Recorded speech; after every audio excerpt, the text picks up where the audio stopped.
So thank you all for being here tonight. Welcome to Ponte Vedra Inn Club. And I'll just tell you a little bit about me. I'm not originally a Floridian. I'm a Texan.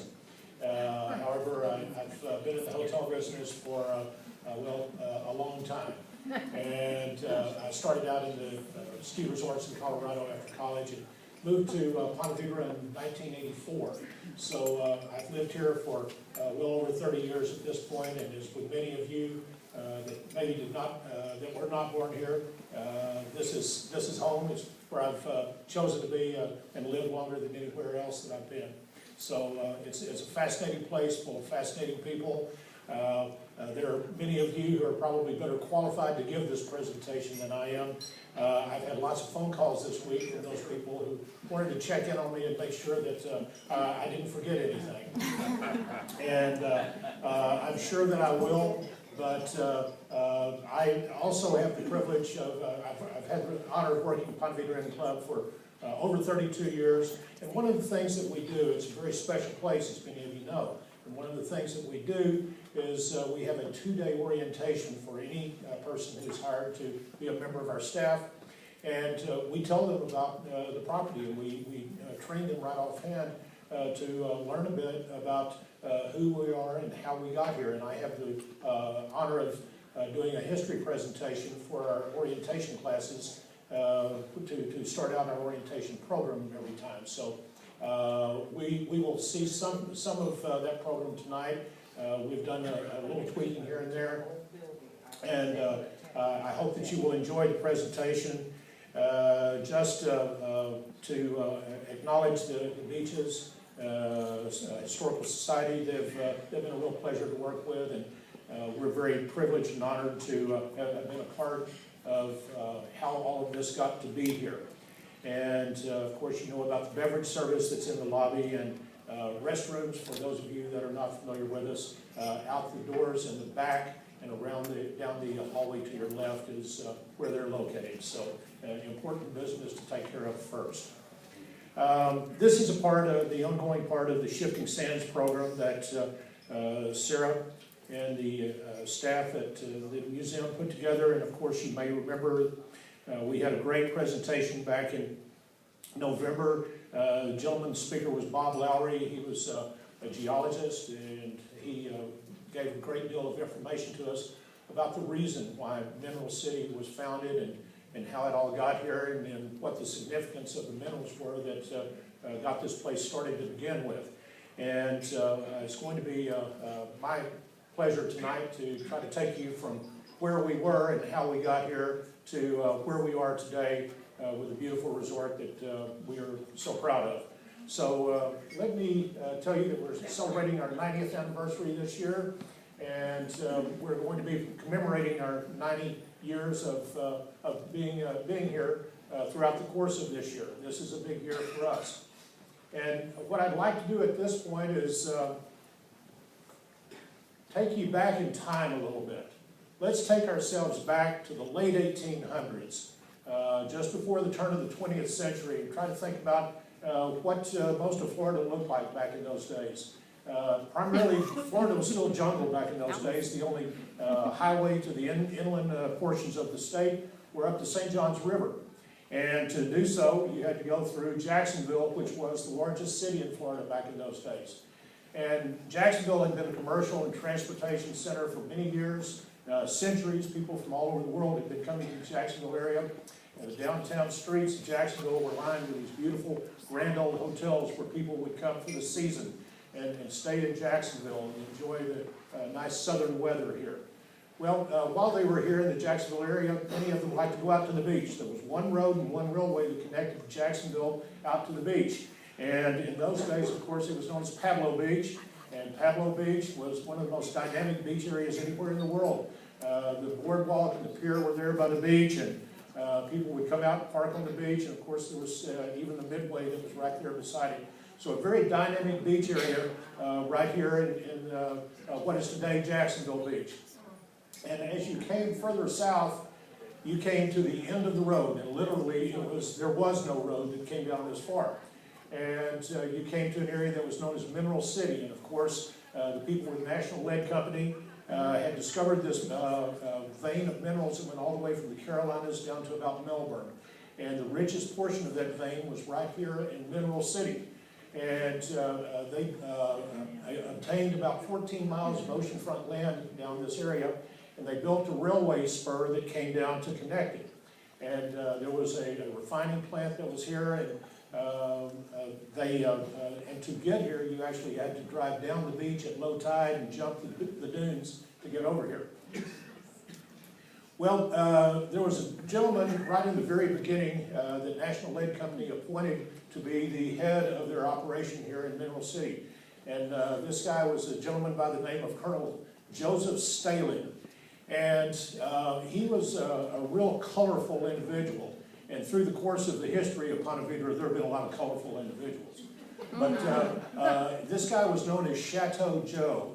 He was a soldier of fortune. He, in World War I, had gone to Europe, and he flew a plane, a fighter pilot in the French escadrille, and he served in about 4 or 5 different European countries during World War I. And so after the war, he came back to America, went to work with National Lead Company, and they assigned him here to this new outpost in the middle of nowhere. They built a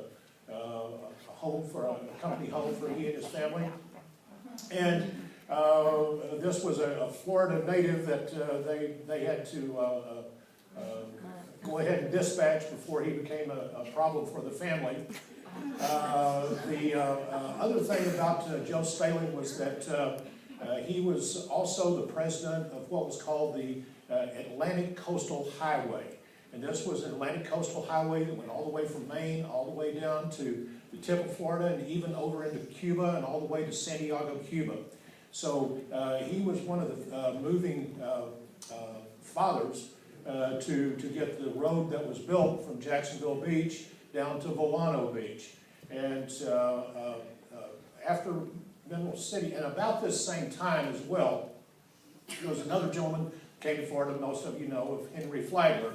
Henry Flagler had worked with the Rockefeller family, had made his fortune with Standard Oil Company, and decided he was going to come to Florida and parlay that fortune into an even bigger fortune. And he came and purchased what was the Florida East Coast Railway from Jacksonville to St. Augustine. But he decided that he was going to extend his railway all the way down the east coast of Florida to what was then the second largest city in Florida, which was Key West. And Flagler was a real visionary. He knew that his people were going to ride his train and come into the state of Florida, that people were going to have a place to stop, spend the night, maybe even sink their roots. So he began to build these series of resort hotels all the way down the east coast of Florida. The Ponce de Leon Hotel was opened in 1888 in St. Augustine, one of the most beautiful ornate hotels anywhere in the world. And of course today is Flagler College in downtown St. Augustine. Further south, down into Palm Beach, the Breakers Hotel, still one of the most beautiful resorts anywhere in the world, still owned and operated by heirs of the Flagler family. And all the way down in Key West, right there at the end of Duval Street, the Casa Marina Hotel, operated today by the Hilton Hotel Company. So as Flagler came in and his railway began to open up all the land on the east coast of Florida, it set off a real land boom. And meanwhile, up here in Mineral City, after World War I, most of the minerals had kind of begun to play out. And they wanted to get in on this land boom. They owned all this land that was out here. And with the assistance of getting the highway A1A that was built, which is now today Ponte Vedra Boulevard, they had a golf course that was out here that was kind of a playground for some of the executives with National Lead Company. And it was a little 9-hole course. It was called Jacksonville Beach Golf Club. And right there beside it, they built this log cabin. And that was the beginning of our club as we know it in 1928. It was a 12-room log cabin right beside the golf course. And this is painting a picture right here that was done from an original picture that we have in our archives here today. And you can still see that the road was not quite completed when this picture was taken. This was the old golf course, and to get into the cabin in those days, you basically had to drive down the beach and make sure you timed it so you were there for low tide. And they decided to bring in a British golf course architect by the name of Herbert Bertram Strong. And Herbert Bertram Strong was a renowned British golf course architect. And he had designed some beautiful golf courses up in the Northeast and in the Washington, D.C. area. And they brought him in to design and lay out an 18-hole course here in Mineral City. And instead of using the big earth-moving equipment that you do for most golf courses, they used a team of 100 mules to shape the golf course out of the lagoons and the sand dunes that were part of the old mining operation. And so Strong moved into the log cabin and for 2 years lived in the log cabin during the construction of the golf course. Well, the people with National Lead Company also knew that if they were going to start this real estate development out here, they needed to have a little catchier name than Mineral City. And they discovered a city that was in Spain that's very much a sister city of Jacksonville. It's located on the northeast coast of Spain, right on the Atlantic Ocean, and like Jacksonville, there's a large river that runs into the Atlantic Ocean there. This area of Spain was originally colonized by the ancient Romans. Now, when you think of ancient Rome, what's one of the first pictures that flashes in your mind? What do you think of? Colosseum, exactly. They were masters in construction, architecture. Wherever they went in the ancient world, they left their mark. Roads, highways, bridges, aqueducts, government buildings. And when the Romans came in and colonized this area, they built these series of bridges over the river there. And they named the area Ponte Vedra. And literally translated, that means old bridge or ancient bridge. And so we anglicized it, and we named this area Ponte Vedra Beach. It was adopted by National Lead Company, and at that point, we got started.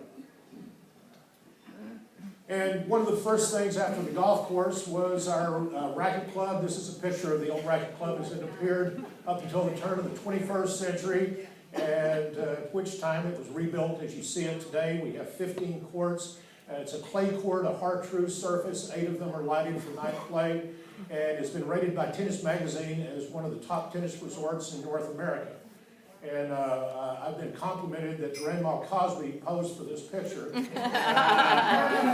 No family resemblance there. Well, one of the first areas too, besides the golf and the tennis areas, was the beach. And in those days, we called it the Bath Club. And today, of course, the Surf Club. And it's still today one of the most popular areas on property for our members and resort guests. This is a great old picture of a Saturday night social in the late 40s, early 50s. And still today remains extremely active. We have weddings, corporate outings, cookouts, all of those things on the patio. And immediately next to the patio is where the old Olympic pool was located. It had a high dive and was fed by artesian wells. One of the first freshwater pools in the state of Florida, as a matter of fact. This picture is a drawing that was done by the original architects of the property, the Cozby Company, and it's dated 1934. And if you take a look here, you can see the log cabin there. Also, over on the beach, we have brought in some beachside cottages that were up in the dunes, the tennis club and the surf club, and of course the automobiles out on the beach here. So it's a very telling picture from history there. And during the 20s, we had prosperity and flappers and all kinds of people that were enjoying themselves. And then, of course, in 1929, we had the stock market that fell, and we dipped into the Depression. But during the 30s, the affluent still had money, and they still wanted a nice place to stay when they went somewhere. And so in 1936, construction began of the original inn building. This is a picture of it as it appeared when it opened, or not when it opened, but a picture of it as it appeared from its opening in 1937 and 1938. And as it appeared up until the turn of the 21st century, at which time it was rebuilt as you see it today.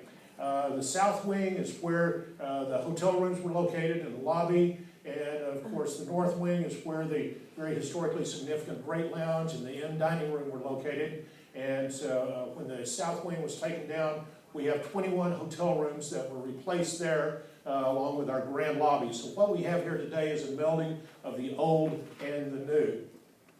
This is a great rate sheet going back to 1937 when the Inn building opened. You could, for $14 per day, double occupancy, have a room as well as automobile storage, and of course that included all 3 of your meals per day. And those meals were taken right here in this dining room.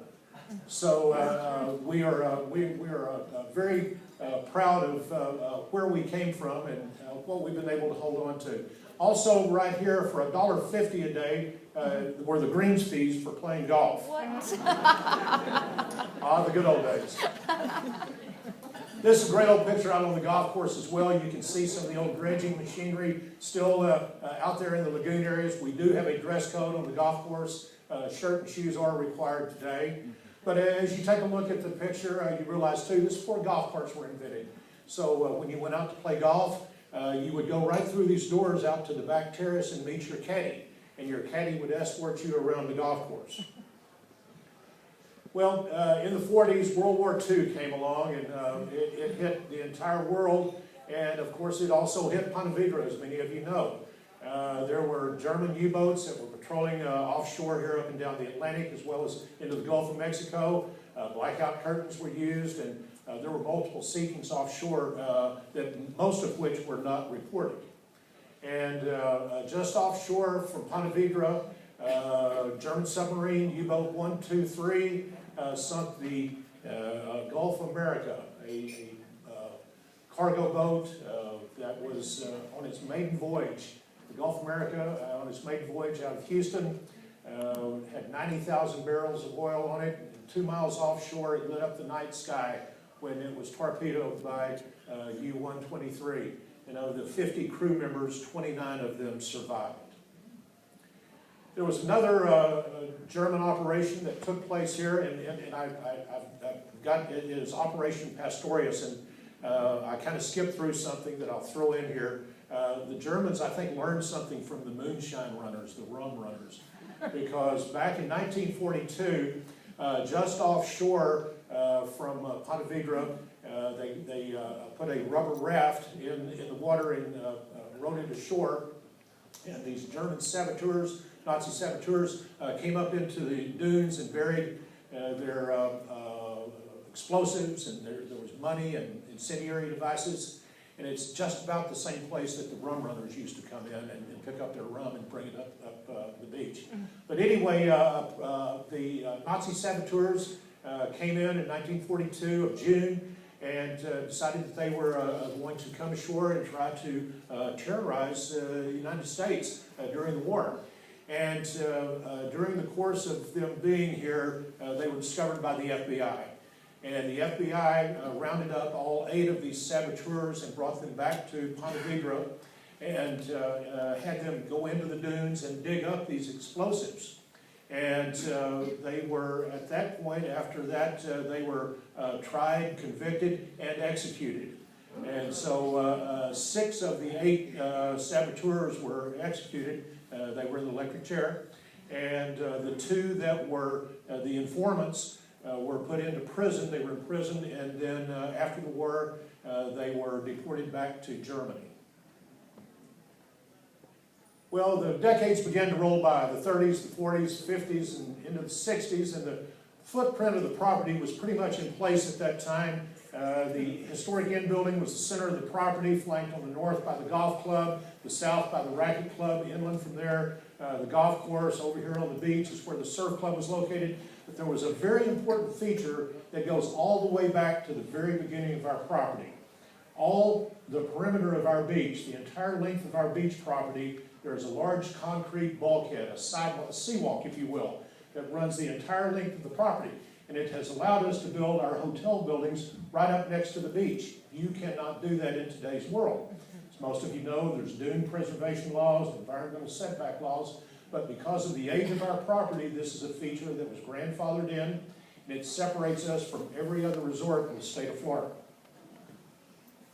Also at that time, we brought in Trent Jones to add another 9. It was called the West 9 in 1961. And in 1977, Joe Lee finished that lagoon course and brought us to a total of 36 holes of golf right here on property. You know, for the first 50 years of our existence, we had a very loyal following, and there were people that had been members and had patronized our property for that first 50 years very loyally. And during that time, we had aged gracefully, but aged nonetheless. And we were actually a little further down here on the list of priorities for our ownership. The Telfair Stockton property, the Telfair Stockton developers had been a part of forming Stockton, Watley, and Davin, our original developers here in Ponte Vedra. And the club was a tool that was going to help develop all of this land out here. And it's been private in nature since the very beginning. Even the people that stayed in the hotel were required to have out-of-town, or as we call them, the out-of-town memberships anyway. And that's how many people who originally came to Ponte Vedra were actually part of the hotel process to begin with, non-resident members. And during the course of the Stockton, Watley, and Davin time of owning Ponte Vedra Inn Club, there had been an exchange of ownership with them to come under General American Oil Company, and they were purchased by Phillips Petroleum Company. Phillips Petroleum Company decided to get out of the real estate and resort business. And in 1983, we were purchased by Gate Petroleum Company. And at that time, we went up to the very top of their priority list. And as many of you know, Gate Petroleum is a local Jacksonville company based here in Jacksonville, and the core business of Gate Petroleum is the convenience stores that you see around the area. But it's very much a regional company as well. They're throughout the southeast. There are Gate stores, convenience stores, and there's also a Gate Fuel Services that caters to construction, transportation type companies as well. And another division of the company, it's a very diversified company, is the Gate Concrete Products Division. And there are about 9 concrete plants located throughout the southeast that are involved in construction materials, such as the concrete material used in the construction of the Danes Point Bridge. Additionally, Gate Lands Company is very active in the Jacksonville real estate market, as you may know as well. The area around South Point was all developed by Gate Lands. Also, the area over near Deerwood Park and the town center of Gate Parkway, most of that was developed by Gate Lands. North of Regency, around Monument Road, was developed by Gate Lands. And much of that land goes back to the original acquisition from National Lead Company. They are also very much locally involved in St. Johns County real estate development. There's a new town center at the 9B Interstate 95 interchange that will actually be 4 times the size of the St. Johns Town Center. Jesus. And of course, we are a part of the Gate Hospitality Group. And the Gate Hospitality Group includes Ponte Vedra Inn Club and Ponte Vedra Lodge Inn Club, the only 2 hotel properties of the hospitality group. Also, Epping Forest Yacht Club, a private club located downtown, just south of downtown on the St. Johns River in the old DuPont mansion. It is very historically significant as well. And then, of course, the River Club, which is located on the top 2 floors of the Wells Fargo building. So we are all tied together through the Gate Hospitality Group. And after Gate Petroleum acquired Ponte Vedra Inn Club in 1983, the first thing they wanted to do was to reward the members who had been loyal to them for so many years. So the Surf Club, as you see it today, was built at that time in 1985, reopened in 1985, somewhat as you see it today. The very next year, 1986, the first fitness center in the beaches area was built adjacent to the Surf Club. And the following year, 1987, the spa cottages were born, and these cottages were originally guest cottages on the north end of the property. They were physically moved to the south end of the property and converted into a 5,000 square foot spa right on the beach. In the old inn building, we had the lobby and the hotel rooms on the south wing, and here in the north wing was the great lounge and inn dining room. And in the back, just out those back doors through the history hall, we had our terrace rooms. These were originally outdoor terraces. It's where you met your caddy in the morning. They were enclosed in the 60s, and these were our only meeting rooms. So if your daughter was getting married or if a company was having a meeting, this was our only meeting space that we had available. And that all changed in 1989 with the construction of the Ponte Vedra Conference Center. It's the large white building just next door to us here with the 4 flags flying out front. It brought us to a total of about 20,000 square feet of meeting space at that time. And we can now accommodate much larger groups, obviously. This is a picture of the ballroom. It can accommodate up to about 300 people, theater style. We can also throw a pretty nice wedding in there for you as well. And if you really want to jazz up your wedding, we can do that for you as well.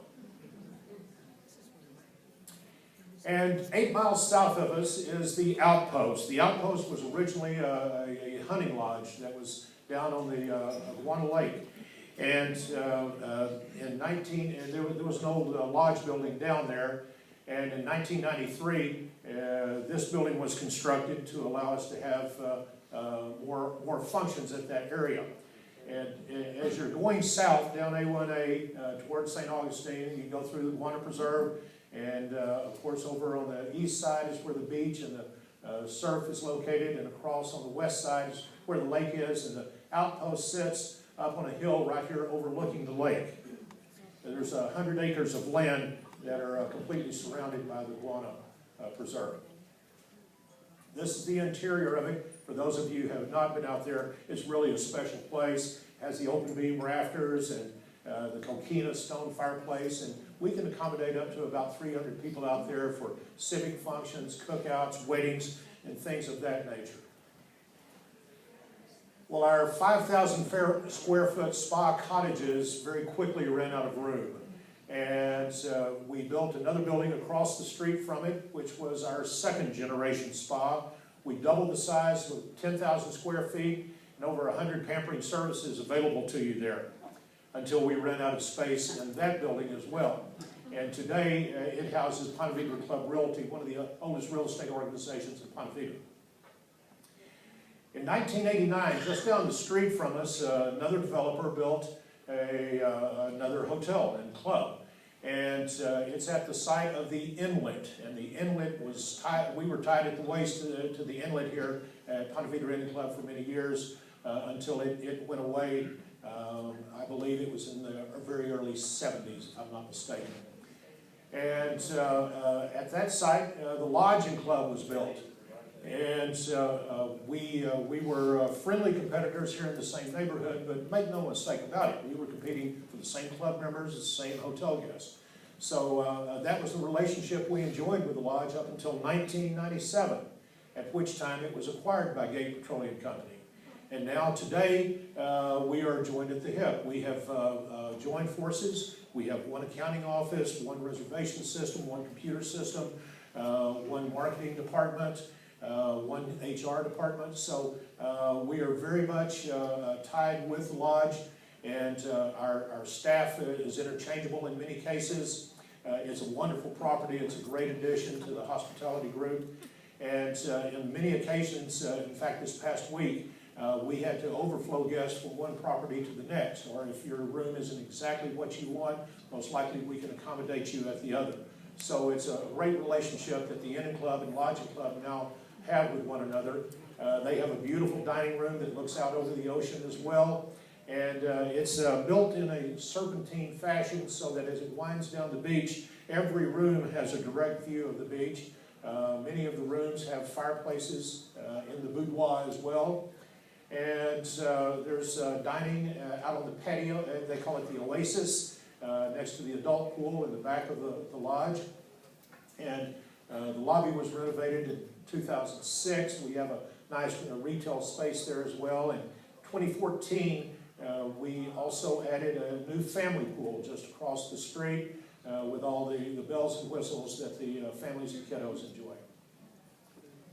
Well, you know, at the turn of the 21st century, Gate Petroleum decided that they were going to invest between $70 and $100 million in the Ponte Vedra Inn Club and bring it up to a world-class level. And the first thing that was done was that the ocean course was renovated and brought up to today's standards so that we could be competitive with the other newer resorts and newer golf courses. And in the process of doing so, we had to address parking over at the old golf club. Parking was just a real mess over there. Still can be, but it was a real mess at the old golf club. And we had members and guests competing with staff, and there was just never enough space, and there were some old service buildings over there as well. So when we rebuilt the golf club in 1998, we built the parking garage. And the parking garage solved many of our parking issues. And in the process of doing so, we actually had to reroute Pablo Road down this way to make room for this building. And back in the old days, before the parking garage, when the Budweiser truck would pull up to deliver the beer, he'd just park in the middle of the street. And, you know, everybody would have to wait and go around, and it was a real inconvenience, not to mention being an eyesore. So when we built this building, we took all of that in mind. How many of you been to Disney World? Most of us, right? How did Disney do it? Exactly. They built all of their support areas on the ground first and put the park on top of it. Well, taking from that, when we built this building, the entire basement level of this parking garage is a service area. All of these golf carts that live out here, they're underneath this end of the parking garage is where they're serviced and maintained on a nightly basis. On the other side of the parking garage basement is where our purchasing and receiving department is located, housekeeping department, uniform department, and laundry. And you can bring a truck in off of Ponte Vedra Boulevard, down the ramp off of the boulevard, and back it up here to the purchasing department and receiving department, unload it, pull back out. Nobody ever knows that you were there. Everything's distributed from this building. All of these buildings across the street are hotel buildings. And every night we have to wash all of their towels and pillowcases, everything that you need to support a hotel room. Further south down this way is where the surf club's located. On a given holiday weekend in the spring and summertime, we'll go through more than 8,000 beach towels a day. Down at the spa, we have over 200 services available in the spa. And every sheet, every towel, every pillowcase, their robes, all that has to be washed on a daily basis as well. The lodging club just down the street from us, we do all of their laundry for their gym, for their food and beverage, and for their hotel. Downtown at Epping Forest Yacht Club, all of the dining linen, all of the things that support their gym down there are done through our laundry, and even at the River Club downtown. So all of those things are trucked in here to our laundry and processed here, and they're trucked out and delivered again. Poof, like magic, they just appear again. So there was a great deal of thought put into the process of building a parking garage. When you check into a room at the Inn Club or Lodging Club, you're issued a magnetic key card that allows you to open your front door. Well, when you check into our penthouse suite, you take your card over to the elevator in the middle of the lobby. You put it into the elevator, and it takes you upstairs to your private floor. As you exit the elevator, you see this beautiful spiral staircase that goes downstairs to the second bedroom that can be locked off and sold separately. If you choose to go through the living room and outside to your veranda, you open it up to the most beautiful view in Ponte Vedra, the fountain, and of course the beach across the street. As you come back indoors, you have your guest bathroom, elevator, wet bar, and as you go into the bedroom, we have what is called cove lighting that goes all the way around the perimeter of the bedroom. And we do twice daily housekeeping service here. The first service during the day is what you receive in most hotels. They come in, refresh your room for you, make the beds, and clean your bathrooms for you. But our second service comes in the evening when you go out to dinner. Our housekeeping, our turn-down service will come in, turn down the sheets to your bed, fluff your pillows, lay out your robe and slippers, chocolates and goodnight wishes, close all of the drapes to block out the light, put on soft music, and turn on the mood lighting to go all around the perimeter of your room. So when you come in from dinner, everything's ready for bed for you. As you go into the bathroom, you have these beautiful Salternia stone floors, granite countertops, garden jacuzzi tub, dual showers, and every bathroom is also equipped with its own television and telephone. Our fitness center is also very unique to this property.